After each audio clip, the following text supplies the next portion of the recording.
Todo o que ten que ver coa investigación, co I máis G máis I galego, que fixemos nesta legislatura residenciarse, ser dirixido pola mesma consellería que dirixe as universidades. Porque investigación, afortunadamente, temos moita. Tamén as empresas galegas, algunhas moi potentes.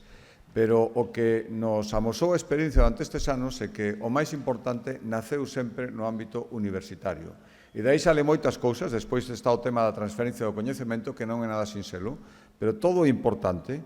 todo o que tiña base para despois desenvolverse, que chegou moi lonxe, esas startups, as spin-off, todo eso saleu do ámbito universitario, e chegou moi lonxe en algúns casos, e, por lo tanto, o intelixente, e creo que estes 2 anos e medio que levamos de legislatura, por lo menos na miña opinión, demostrou que acertamos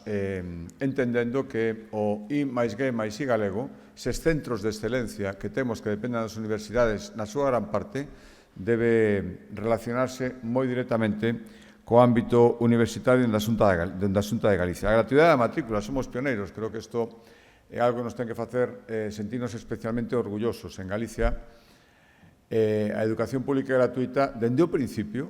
dende as garderías, todo tipo de garderías, ata, e iso foi a última conquista colectiva, o sistema universitario, iso sí, para aqueles que, e creo que todo o mundo entende perfectamente, para todos aqueles que durante a súa vida universitaria correspondan co seu esforzo, co seu estudio, co seu mérito, o esforzo que fan os galegos pagando esas matrículas, son casi 9 millóns este ano que van a forrar as familias galegas coas matrículas universitarias. Por tanto, aquel que estudia, aquel que cumple os niveis que acordamos, ademais, cos reitores, os niveis de aprobados, teñen a oportunidade de poder estudiar no que corresponde ás tasas universitarias de xeito gratuito. Creo, sinceramente, que temos conformado un sistema universitario que, con todas as cousas que haya que mellorar, con todo o que discutimos e discutiremos, do que nos podemos sentir especialmente orgullosos. E os Consellos Sociais e o Consello Social da Universidade de Vigo ten moito mérito en todo iso, nas partes que corresponden que non son poucas. Por lo tanto, noraboa,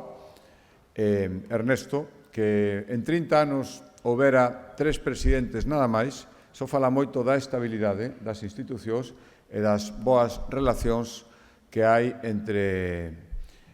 quen tedes a responsabilidade, preguntaba a Ernesto, hai semanas de moita intensidade, hai semanas de menos, pero unha relación continua de traballo e de toma de decisións conxuntas, e que non cambiara moito as persoas, fala, xa digo, de estabilidade, de ausencia de crises e de normalidade, que o que garante o funcionamento estable das institucións. Por lo tanto, noraboa, cando hai talante, hai amabilidade, capacidade de traballo, todo é moito máis sinxelo, creo que de vez en cando é bo recoñecelo.